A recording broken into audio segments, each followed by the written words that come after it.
हरे कृष्णा। वैदिक warrior channel को subscribe कीजिए और आने वाले वीडियोस को सबसे पहले देखने के लिए बेल आइकन को प्रेस कीजिए। हरे कृष्णा। हरे कृष्णा। आज का प्रश्न है, शिवजी भगवान है या श्री कृष्ण भगवान है? तो आइए देखते हैं कि इस विषय में शास्त्रों में और ख़ास करके भगवद गीता में क्या बोला गया है।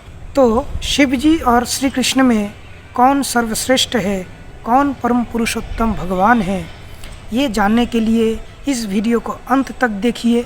और जो मेरे चैनल में नए नए आए हैं वो जल्दी से नीचे जो लाल वाला सब्सक्राइब बटन दिख रहा है उसको दबा दीजिए और बेल आइकन में ऑल नोटिफिकेशन सेट कर दीजिए। तो जान लेते हैं कि शास्त्रों में इस बारे में क्या बोला गया है। वेदों में कहा गया है कि ब्रह्मण्यो देवकी पुत्र, अर्थात देवकी पुत्र श्री कृष्ण ही परमेश्वर भगवान हैं।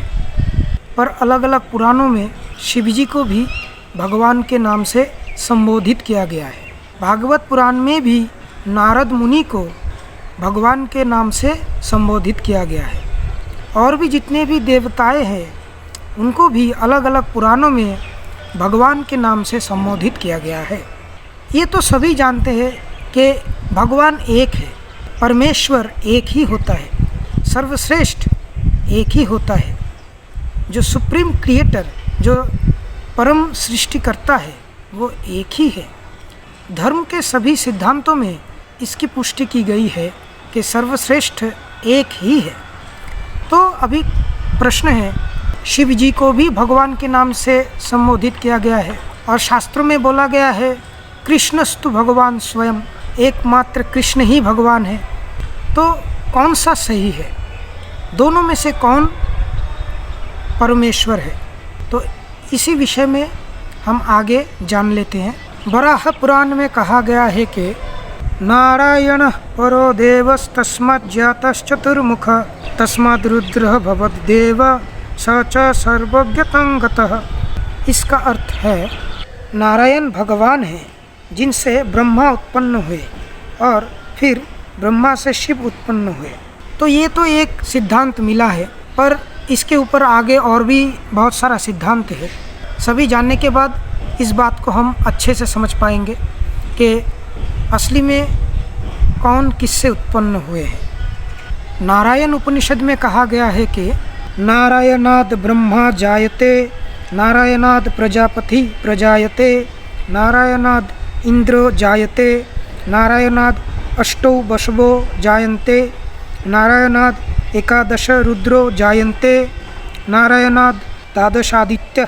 अर्थात नारायण से ब्रह्मा उत्पन्न होते हैं, नारायण से प्रजापति उत्पन्न होते हैं, नारायण से इंद्र और 8 वसु उत्पन्न होते हैं और नारायण से ही 11 रुद्र तथा 12 आदित्य उत्पन्न होते हैं। तो आपको शायद पता है कि जो रुद्र है उनमें से सर्वश्रेष्ठ है शिव जी। मतलब 11 रुद्र में जो प्रमुख है वो शिव जी हैं। तो जो 11 रुद्र है वो सभी नारायण से उत्पन्न हुए। तो इस हिसाब से नारायण उपनिषद भी यही कहता है कि नारायण से शिव जी उत्पन्न हुए थे। आगे और देख लेते हैं। नारायण उपनिषद में और भी कहा गया है कि एको वै नारायण असीन न ब्रह्मा न ईशानो नापो नाग्नि समो नेमे देवा पृथ्वी न नक्षत्राणि न सूर्य। अर्थात सृष्टि के प्रारंभ में केवल भगवान नारायण थे, न ब्रह्मा थे न शिव, न अग्नि थी न चंद्रमा, न नक्षत्र और न सूर्य। तो इस तरह से हमें एक और रेफरेंस मिला जिसमें कहा गया है कि सृष्टि के जो प्रारंभ थे उस समय में सृष्टिकर्ता शिव जी नहीं थे, क्योंकि उस समय भगवान श्री कृष्ण थे और श्री कृष्ण से ही शिव जी उत्पन्न हुए थे। तो इससे भी हमें पता चला कि शिव जी परम पुरुषोत्तम भगवान नहीं थे। तो इस श्लोक के हिसाब से श्री कृष्ण ही परम सृष्टिकर्ता है। तो अलग अलग शास्त्र में यही बताया गया है कि शिव जी भगवान से उत्पन्न हुए थे। तो आप सिर्फ ये मत सोचिए कि आपको पूरा आंसर मिल गया, पर इसके अंदर भी एक ट्विस्ट है। तो वो ट्विस्ट क्या है इसको आप आगे जाके जान पाएंगे। तब तक मैं जो और भी कहाँ पे क्या क्या बताया गया है वो मैं आपको बता रहा हूँ, ध्यान से सुनिएगा। महाउपनिषद में कहा गया है कि शिव जी परमेश्वर भगवान के मस्तक से निकले हैं। इससे भी ये साबित हुआ कि शिव जी के ऊपर भी कोई है जिनके मस्तक से शिव जी उत्पन्न हुए। अभी इस विषय में भगवान खुद क्या कहते हैं ये जान लेते हैं। मोक्ष धर्म शास्त्र में भगवान कहते हैं कि प्रजापतिं च रुद्रं चापहमेव सृजामि वै तौ हि मां न विजानीतो मम माया विमोहितौ।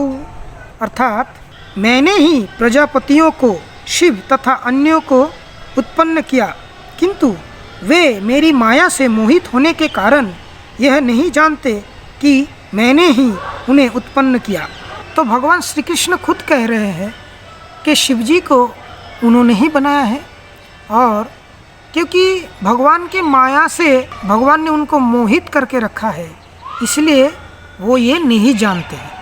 और अभी वो जो ट्विस्ट है वो आने वाला है, तो अभी बहुत ध्यान लगा के इस बात को सुनिएगा, नहीं तो आप समझ नहीं पाएंगे। भगवान श्री कृष्ण भगवद गीता के 10वें अध्याय के 23वें श्लोक में शिव जी के बारे में ये बोल रहे हैं कि रुद्राणां शंकरश्चास्मि वित्तेशो जक्ष राक्षसम वसूनां पावकश्चास्मि मेरु शिखरिणामहम। इसका अर्थ है मैं समस्त रुद्रों में शिव हूँ, यक्षों तथा राक्षसों में संपत्ति का देवता कुबेर हूँ, वसुओं में अग्नि हूँ और समस्त पर्वतों में मेरु हूँ।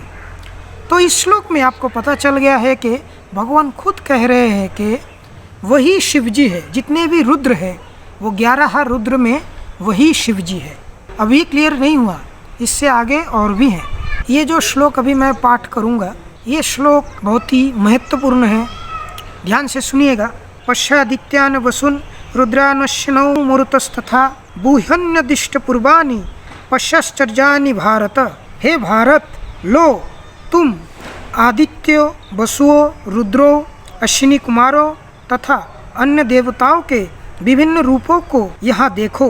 तुम ऐसे अनेक आश्चर्यमय रूपों को देखो जिन्हें पहले किसी ने ना तो कभी देखा है ना सुना है। तो इस तरह से आप भगवद गीता से ये जान पाते हैं कि अर्जुन को भगवान ने जो विश्वरूप दिखाया था, उसी विश्वरूप में भगवान ने खुद भगवद गीता के 11वें चैप्टर के 6 नंबर श्लोक में बताया है, देखो तुम्हें मेरे अंदर सारे रुद्रों, आदित्यों, वसुओं सभी दिखाई पड़ेंगे। तो वो रूप इससे पहले किसी ने कभी दिखाया भी नहीं था और आगे भी कभी कोई दिखा नहीं पाएगा, क्योंकि वो परमेश्वर भगवान का रूप है। विश्वरूप केवल मात्र परमेश्वर भगवान ही दिखा सकते हैं और कोई नहीं दिखा सकता। जितने भी देव देवियाँ हैं वो भगवान के अधीन रहते हैं, भगवान के भक्त है, वैष्णव है, पर वो भगवान नहीं है।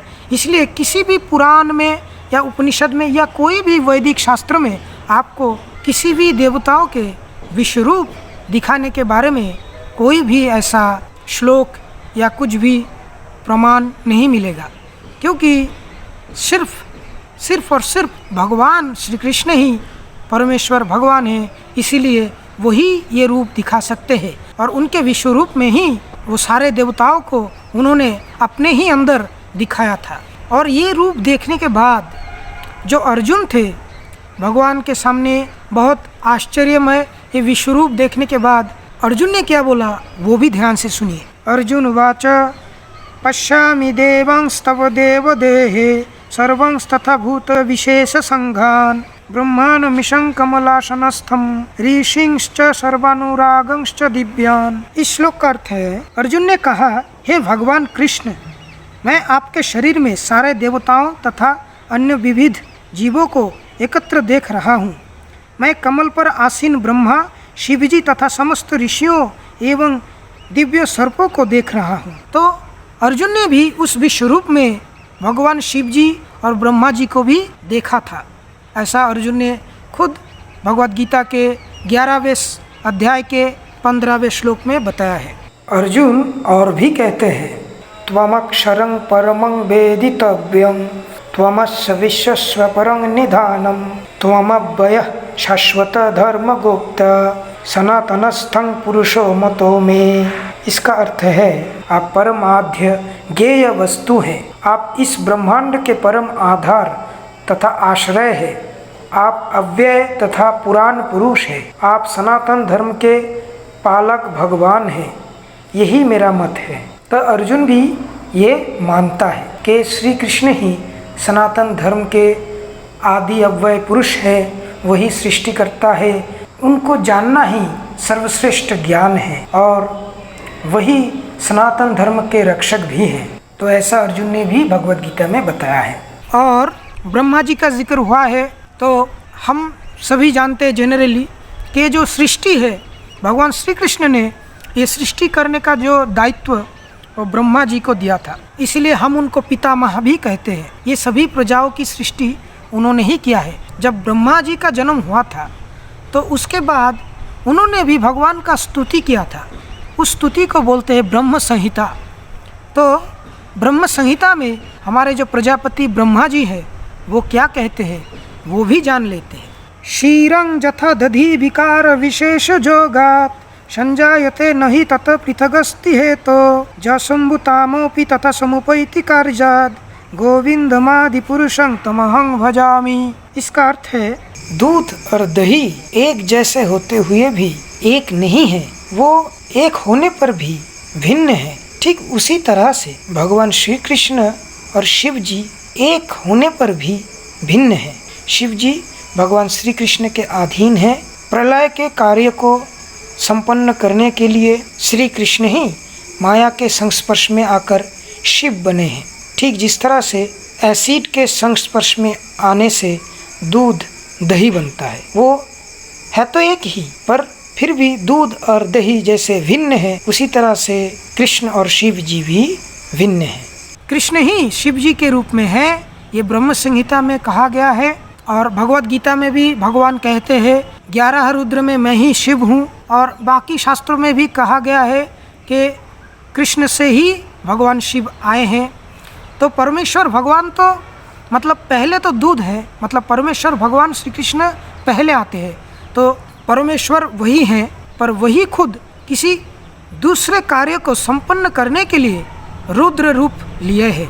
तो दोनों में कोई अंतर है नहीं, फिर भी वो दूध दही का अंतर है, क्योंकि दूध पहले आता है, दही बाद में, यही अंतर है। पहले तो कृष्ण है, उसके बाद शिव जी है। शास्त्रों में बताया गया है कि सर्वश्रेष्ठ वैष्णव जो है वो शिव जी है। वैष्णवानम यथा शंभु। और शिव जी कहते हैं कि आराधनानं सर्वेशं विष्णु, अर्थात सभी आराधनाओं में विष्णु का आराधना ही सर्वश्रेष्ठ है। अगर आपके मन में कोई प्रश्न आता है तो कमेंट में लिखिए और वीडियो को सब्सक्राइब जरूर कीजिए। तो हमारा फेसबुक पेज लाइक कीजिए, ट्विटर में हमें फॉलो कीजिए, इंस्टाग्राम में भी आप हमें फॉलो कर सकते हैं। डिस्क्रिप्शन में आपको लिंक मिल जाएगा।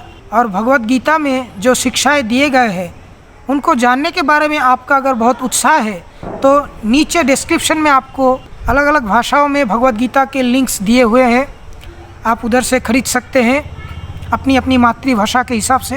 क्योंकि हमारा चैनल अभी तक मोनेटाइज नहीं हुआ, आप चाहे तो हमें फाइनेंशियली कंट्रीब्यूट भी कर सकते हैं। हमारा गूगल पे, फ़ोनपे और पेटीएम का नंबर और पेपल का ईमेल आईडी भी आपको नीचे डिस्क्रिप्शन में मिलेगा। थोड़ा सा कंट्रीब्यूशन भी हमारे लिए बहुत है, थोड़ा कंट्रीब्यूशन करने की कोशिश कीजिएगा ताकि हम आगे जाके और भी इम्प्रूव्ड क्वालिटीज़ के वीडियोज़ आपके सामने ला सके। आज के लिए इतना ही। हरे कृष्णा।